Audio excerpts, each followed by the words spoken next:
মেয়েদের জন্যে 5টি সাজসজ্জা করা হারাম।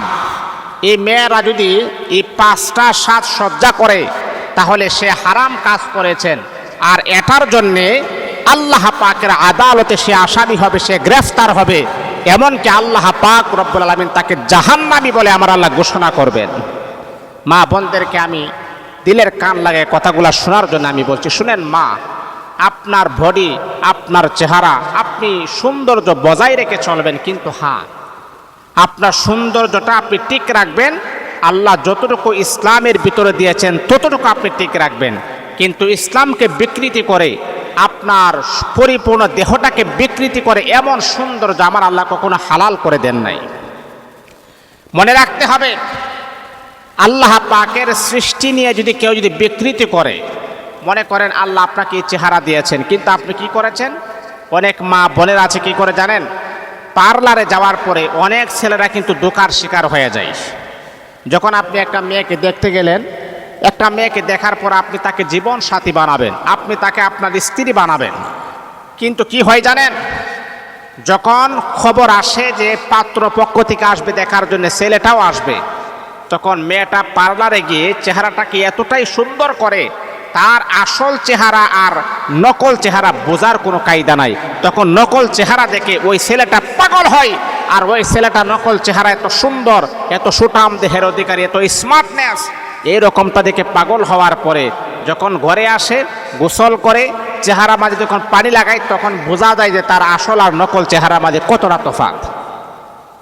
এই জন্য এই ধোঁকা মানুষকে দেওয়া যাবে না। মনে রাখতে হবে মা, মনে রাখতে হবে বাবা, আল্লাহ পাক পুরুষ বলেন নারী বলেন প্রত্যেকটা মানুষ সাজসজ্জা করতে পারবে, এটা আল্লাহ জায়েজ করে দিয়েছেন।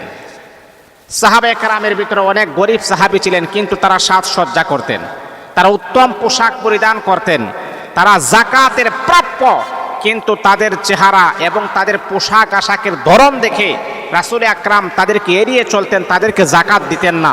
জিবরিল আমিন ফেরেশতাকে আল্লাহর হাবিবের সামনে প্রেরণ করে বলতেছে, ইয়া রাসূলুল্লাহ, যেই সমস্ত সাহাবীরা আপনার আপনার একেবারে আশেপাশে হাঁটাহাঁটি করতেছে, আপনি তাদের পোশাক দেখে, আপনি তাদের ব্যবহার দেখে, আপনি তাদের সৌন্দর্য দেখে ভাবতেছেন যে মনে হয় তারা অনেক ধনী। না হুজুর, তাদের ঘরের ভিতরে খাবার নাই, কিন্তু তারা পালন করে আত্মহর ও সাতরুল ঈমান, পবিত্রতা ঈমানের অংশ। এই বিষয়টা জানার পরে ঘরে খাবার তাকুক আর না তাকুক, তারা সৌন্দর্য বহিঃপ্রকাশ করে, তারা ইসলামের সৌন্দর্যটাকে সুন্দর রাখার চেষ্টা করে। এই আল্লাহ পাক রব্বুল আলামিনের বান্দা বান্দি শোনো, একজন পুরুষেরও সাজসজ্জা করতে পারবে ইসলামের ভিতরে, একজন নারীও সাজসজ্জা করতে পারবে ইসলামের ভিতরে। যতটুকু ইসলাম সমর্থন করেছে, যতটুকু ইসলাম তাকে পায়রুটি দিয়েছেন, এমন সাজসজ্জা আপনি করবেন না যেটা ইসলাম কখনো সমর্থন করে না। এই জন্যে মা, মেয়েদের জন্যে 5টা সাজসজ্জা করা আমার আল্লাহ হারাম করে দিয়েছেন। 1 নাম্বার হলো, অনেক মেয়ের আছে আলগা চুল ব্যবহার করে, অনেক মেয়ের আছে পর চুলা লাগানো, মানে আলগা চুল ব্যবহার করে। চুল একটু খাটো, কিন্তু কি করে, বাজারের মধ্যে এমন চুল পাওয়া যায় যে লাগাবেন, কিন্তু আপনাকে বোঝাও যাবে না যে এটা কি আসল চুল নাকি নকল চুল, বোঝার কোনো কায়দা নাই। অনেক পুরুষ আছে টাক মাথা, তার মাথার মাঝখানে কোনো চুল নাই, একেবারে লেবেন্টিস মার্কা, একেবারে ক্লিন, কিন্তু কি করে জানেন? আলগা চুল ব্যবহার করলে এটা বোঝা যায় না। বাবারে, মনে রাখতে হবে, আল্লাহ পাক রব্বুল আলামিনের সৃষ্টি নিয়ে যে আপনি যে এইরকম একটা ধোঁকাবাজি করতেছেন, আমার আল্লাহ যেটা পছন্দ করেছেন সেটা আপনি পছন্দ করেন না, মানে আল্লাহ পাকের সাথে আপনি কাউন্টার দিচ্ছেন। মা, এই যে আপনি আলগা চুল আপনি ব্যবহার করতেছেন, এটার জন্যে, এতটুকু কাজের জন্য আপনি জাহান্নামে যাওয়ার জন্য যথেষ্ট হয়ে যাবে। এই আমার মা বোনেরা শোনো, মনে রাখতে হবে, যদি আপনি আলগা চুল ব্যবহার করেন, হ্যাঁ করতে পারবেন, কিন্তু সেটা হলো স্বামীর জন্য করতে পারবেন, স্বামীর কাছে আপনি করতে পারবেন, কিন্তু হ্যাঁ, আলগা চুল লাগিয়ে মানুষকে ধোঁকা দেওয়া যাবে না, মানুষের সাথে প্রতারণা করা যাবে না। আপনার যত সৌন্দর্য আছে একান্তভাবে আপনি আপনার স্বামীকে পরিদর্শন করাতে পারেন, আপনি আপনার স্বামীকে দেখাতে পারেন, কিন্তু আপনি যদি আপনার মাথার মাঝে যদি চুল কম থাকে, আলগা চুল লাগিয়ে যদি মানুষকে দেখান, হ্যাঁ আমার মাথার মাঝে চুল আছে, অনেক চুল আছে, এই যে অনেক মেয়েরা আছে নিজের সৌন্দর্যটাকে আরো 2 গুণ করার জন্য আলগা চুল ব্যবহার করলেন, এটার জন্য আল্লাহ পাক রব্বুল আলামিন আপনাকে জাহান্নামী বানায়া দিবে। তাহলে 1 নাম্বার হলো আলগা চুল ব্যবহার করা যাবে না, এটা হলো 1 নাম্বার। এই সাজসজ্জা করা মেয়েদের জন্য আল্লাহ হারাম করে দিয়েছেন, মানে আলগা চুল, পর চুলা, মানে এটাকে বলা হয় পর চুলা লাগানো, আলগা চুল ব্যবহার করা। এটা ইসলামে সমর্থন করে না, ইসলাম এটাকে সাপোর্ট করে না। এই জন্য আমার মাদেরকে আমি বলবো, এই সৌন্দর্যটা, এই সাজটাকে, এই সাজসজ্জাটাকে আপনি ডিলিট করতে হবে। আল্লাহ যা দিয়েছেন, আল্লাহ আমাকে যতটুকু চুল দিয়েছেন, এটার ভিতরে আপনি সন্তুষ্ট থাকতে হবে। আবার আল্লাহ ইচ্ছা করলে আপনার চুলগুলাকে আরো নতুন করে গজাতে পারে, আপনার চুল আরো সুন্দর হতে পারে, 2 গুণ হতে পারে। এই জন্য আলগা চুল ব্যবহার করা যাবে না, এটা ইসলাম কখনো পছন্দ করে না। এটা হলো 1 নাম্বার। 2 নাম্বার হচ্ছে ব্রো প্লাগ করা। অনেক নারী আছে, এই যে ব্রো দেখছেন, অনেক নারী আছে, আপনি দেখবেন বাজারে পার্লারে গিয়ে তার ব্রোটা আরো চিকন করে, এইভাবে শোয়ের মতো এইদিকে চিকন করে, ব্রো প্লাগ করে। আল্লাহ পাক আপনাকে এইরকম ব্রো দিয়েছেন, আল্লাহর সৌন্দর্য আল্লাহ পছন্দ করে আপনাকে এমনটা দিয়েছেন, কিন্তু আপনি কি করলেন? আল্লাহ পাকের সৌন্দর্যটাকে আপনি বিকৃতি করলেন। আপনি বলতেছেন, মানে আল্লাহর সাথে আপনি কাউন্টার দিচ্ছেন, আল্লাহ তোমার সৌন্দর্য আমার ভালো লাগে না, আমি ব্রো প্লাগ করব, আমার সৌন্দর্য আরো বাহির করব, আমার সৌন্দর্য আরো প্রকাশ করব। আল্লাহ পাক বলেন যে বান্দি, আমি আল্লাহ তোকে এইভাবে দিয়েছি, এটাই সুন্দর, এটাই সুন্দর, এটাই সুন্দর, কিন্তু তুমি আমার সুন্দরের উপরে আরো সুন্দর লাগাতে চাও। তোমার মতো এইরকম না শুকরিয়া বান্দা বান্দিকে আমি আল্লাহ কখনো জান্নাত দিব না। তাহলে আমার মুসলমান বন্ধুরা শুনেন, আমার মা বোনেরা শুনেন, যেই সমস্ত নারীরা ব্রো প্লাগ করবে, যেই সমস্ত নারীরা তাদের ব্রো গুলাকে একেবারে কেটে নিয়ে আসবে, একেবারে চিকন করে নিয়ে আসবে, আল্লাহর হাবিব বিশ্বনবী সাল্লাল্লাহু আলাইহি ওয়াসাল্লাম বলেছেন, এটা আমার আল্লাহ নাজায়েজ করে দিয়েছেন। মারে আপনি সাজসজ্জা করতে পারবেন, কিন্তু কোনো অসুবিধা নাই, কিন্তু এই 5টা সাজসজ্জা আমার আল্লাহ হারাম করে দিয়েছেন। এই হারাম সাজসজ্জা কখনো কোনো মুসলমানের বাচ্চা করতে পারে না। যেটা আল্লাহ পাক হারাম করে দিয়েছেন, সেটা কখনো কোনো মুসলমানের সন্তান করতে পারে না। হে বাবা, আপনার মেয়েটা পার্লারে গিয়ে ব্রো প্লাগ করেছে, কিন্তু আপনি নামাজ পড়েন, আপনার মেয়েটাকে এই কথাটা একবারও বলেন নাই, আপনার মেয়েকে আপনি ধমক দেন নাই, আপনার মেয়েটাকে আপনি পর্দা করান নাই। কিন্তু মনে রাখতে হবে বাবা, আপনার মেয়ে যেই পরিমাণ হারাম কাজটা করেছেন, যেই পরিমাণ আল্লাহ পাকের বিরুদ্ধে যে আচরণটা করেছেন, আর আপনার মেয়েকে আপনি বাধা প্রদান না করার কারণে, কোনো কিছু না বলার কারণে নামাজ পড়তেছেন, রোজা রাখতেছেন, কোরআন তেলাওয়াত করতেছেন, সেই আমলগুলো আপনাকে কখনো জান্নাতে নিতে পারবে না। কেন নিতে পারবে না? কোন কারণে নিতে পারবে না আপনি জানেন না? আল্লাহ পাক রব্বুল আলামিন কোরআনুল কারীমের ভিতরে আমার আল্লাহ বড় সুন্দর করে জানায়া দিয়েছেন, ইয়া আইয়ুহাল্লাযীনা আমানু কু আনফুসাকুম ওয়া আহলিকুম নার। আল্লাহ বলে, বান্দারে, ও ঈমানদার বান্দা বান্দি, আগে তুমি নিজে বাঁচো, তারপর তোমার পরিবার পরিজনকে জাহান্নামের আগুন থেকে বাঁচাও। তাহলে বুঝতে হবে, আগে আমি নিজে বাঁচতে হবে, তারপরে আমার সন্তানকে বাঁচাবো, আমার স্ত্রীকে বাঁচাবো, আমার মা বাবাকে বাঁচাবো। এই আল্লাহ পাক রব্বুল আলামিনের বান্দা, নামাজ পড়েন, কোরআন তেলাওয়াত করেন, জিকির আজকার করেন, কিন্তু আপনার মেয়েটা পর্দা করে না, একটাবারও বলেন নাই। এই যে আপনার মেয়েটা ব্রো প্লাগ করেছে, একবারও আপনি ধমক দেন না, এটার কারণে আমার আল্লাহ আপনাকে জাহান্নামী বানায়া দিবে। কিন্তু আপনি শাসন করলেন, এই কি কাজটা তুমি কেন করলে? এক বেয়াদব মার্কা মেয়ে, আপনি ধমক দিলেন, শাসন করলেন, তাকে আঘাত করলেন, মারলেন। যেহেতু ইসলামের বিরুদ্ধে কাজ করেছেন, তার উপর আপনি আঘাত করেছেন, মারেছেন, শাসন আপনার কমতি ছিল না, তারপরে যদি একই কাজ বারবার করে, এটার জন্য আল্লাহ আপনাকে জাহান্নামী বানাবে না। আমার আল্লাহ বলবে, বান্দা, তুমি তোমার হক আদায় করেছো, তুমি তোমার মেয়েকে শাসন করেছো, তুমি তোমার সন্তানকে শাসন করেছো, তুমি তোমার স্ত্রীকে শাসন করেছো, তারা মানে নাই, ঠিক আছে, তোমার হক তুমি আদায় করেছো, আমি আল্লাহ তোমার কাছ থেকে হিসাব নিব না, যাও তুমি জান্নাতে চলে যাও। তাহলে 2 নাম্বার হচ্ছে ব্রো প্লাগ করা।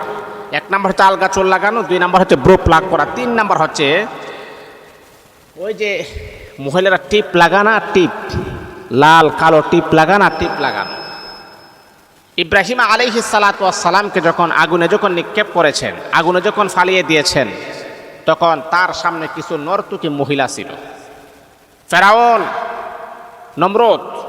নমরুদ তার সামনে কিছু নর্তকী মহিলা হাজির করেছিলেন। যেই সমস্ত নর্তকী মহিলারা ছিল তার পরনে কোনো কাপড় ছিল না, একেবারে উলঙ্গপনা ছিল, যাতে করে ইব্রাহিমের আকর্ষণ নর্তকী মহিলাদের দিকে পড়ে।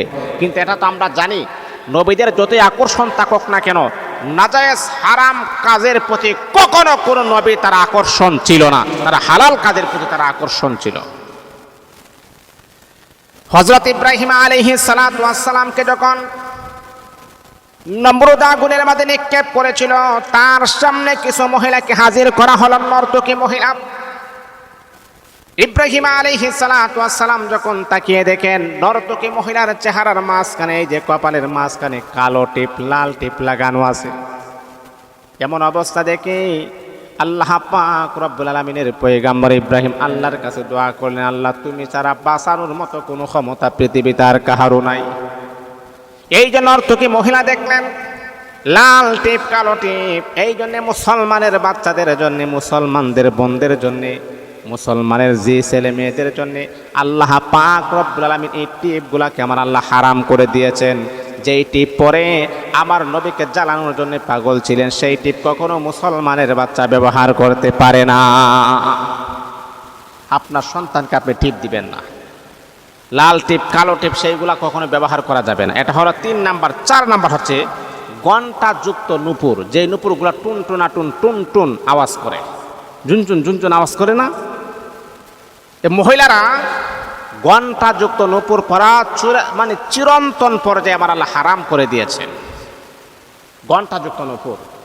কারণ একটা উপযুক্ত মেয়ে অথবা একটা ছোট মেয়ে বলেন বা একটু উপযুক্ত হয়েছে, যদি নূপুর পরে যে নূপুরটা আওয়াজ হয়, এখন একটা উপযুক্ত মেয়ে বলেন বা দেখতে একটু উপযুক্ত মনে হচ্ছে, এইরকম মেয়েটা যখন রাস্তা দিয়ে যখন হাঁটবে, তখন ঘণ্টাযুক্ত নূপুর যখন আওয়াজ হবে, তখন দেখবেন মানুষ তার দিকে তাকিয়ে থাকবে। তো এর মানে হলো মানুষকে আপনার দিকে দাবিত করতেছেন, মানুষকে আপনার দিকে আকৃষ্ট করতেছেন। এই নূপুরটা পরে মানুষ আপনার দিকে তাকাবে, মানুষ আপনার দিকে আকৃষ্ট হবে। আম্মা জানা আয়েশা সিদ্দিকা রাদিয়াল্লাহু তাআলা আনহা বলেন, একজন মহিলাকে আমি দেখলাম যে ঘণ্টাযুক্ত নূপুর পরে আমার কাছে আসছে। তখন ওই মহিলাটাকে আমি বললাম, শোনো, ঘণ্টাযুক্ত নূপুর যদি তুমি পরে এটা চিরন্তন পর্যায়ে আমার আল্লাহ হারাম করে দিয়েছে। না, এই নূপুর পরে রাস্তাঘাটে বের হতে পারবা না।